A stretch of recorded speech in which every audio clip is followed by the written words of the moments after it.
Okay, so I will admit number 20 and 21 is going to take us a few minutes to kind of process and work out, but we can do it together. And so just buckle up and enjoy the next 5 or so minutes. And so this one's looking for the equation in this form. So it's specifying which form. Now notice the form. Something should ring kind of familiar to you. It's a quadratic. And so let me go ahead and change the focus. And so it's looking for a final answer that's this kind of equation. Of course, we won't be missing the a, b, or c. That's our job. Of the parabola that passes through these particular points, and notice they give me 3.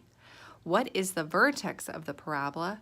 And if we use our calculator, we need to write down the matrix that we entered. So calculator is fair game here, but again, it takes us quite a while to get to this process. And so something I want to point out here that should also look familiar is this is an ordered pair, so this means this is my x and this is my y. X, y, you get the idea. And so notice our equation has x's and y's, so we must be doing some kind of input. And also I want us to notice that 0, negative 12 isn't that my y-intercept, and so that may or may not help us, and so we're just going to have to start this process doing it 1 point at a time. Remember, the goal here is that we can use our calculator, and it must be having to do with the matrix. And so let's get started. Let's do 0, negative 12 first. And so this is my x, this is my y. I'm going to go ahead and I'm going to plug it into my formula.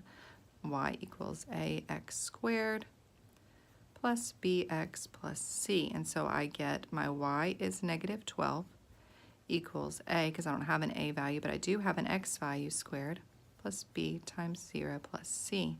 Notice that this is going to give me negative 12 equals that's going to cancel out 0 plus c. So z is negative 12. That's a good start. Now let's look at our next ordered pair. 1, negative 2. Again, this is my x, this is my y, and I'm going to plug it into the same y equals formula. So y would be negative 2 equals a times 1 squared plus b times 1 plus c. Negative 2 equals 1a plus 1b plus c, and that's all we can really do at that point. And then, of course, my last point is 2, 4. Again, I'm going to plug it back into that same formula, so I have 4 equals a times 2 squared plus b times 2 plus c. Now I can simplify since I have some real numbers here. 2 squared is 4, so that would be 4a plus 2b plus c. Now notice here what I created with each one of these points. I have 3 equations, and so isn't that enough that I could put into a matrix? And so this would be,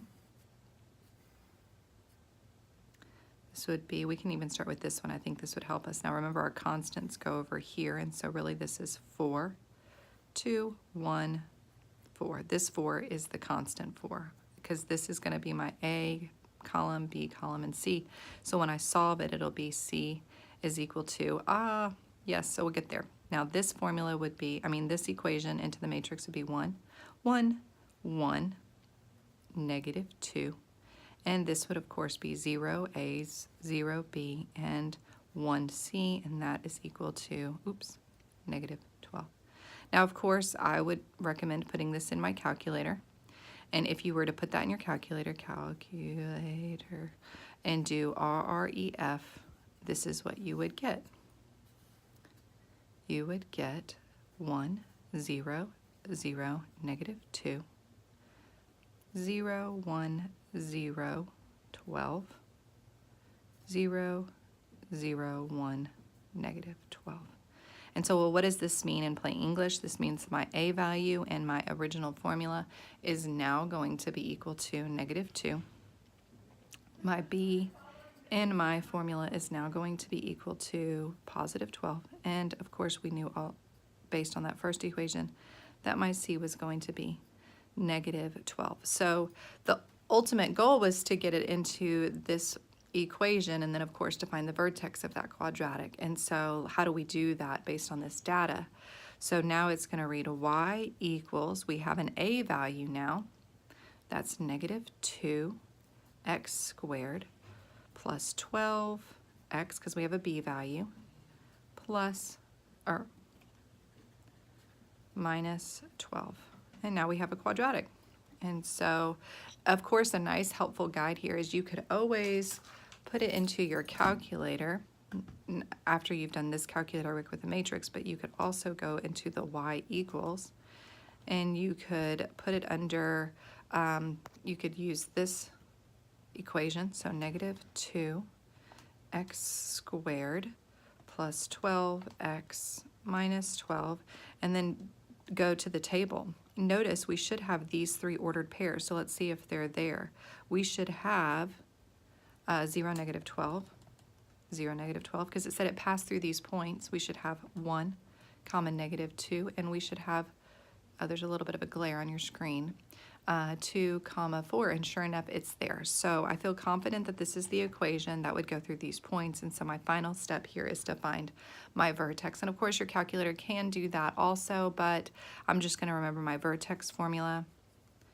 Vertex formula is negative b over 2a. That gives me my x value, and then I'm going to plug that back in or use my calculator to figure out what is negative when I put that back into my function to get my y value. So to get my x value and my vertex, remember vertex is in this case the maximum point because this is going to go upside down.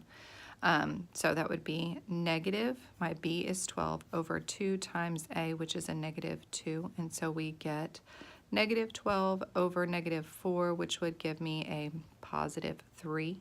And then of course I need to find what y value is that. So when I plug in x for 3 in here, and that would be y equals negative 2 times 3 squared plus 12 times 3 minus 12, and we would get 6. Of course, you can look in your calculator and you can see that that's true. When my x is 3, I get 6. But at the end of the day, this is your vertex.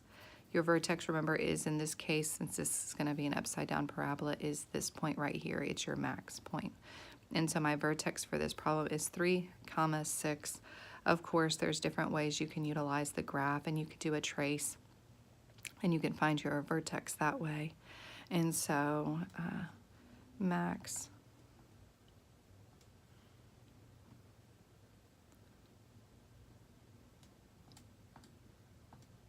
and so you get your vertex that way also. And so at the end of the day, here's how you do it manually. And so I hope this helped. Let's get started on 21.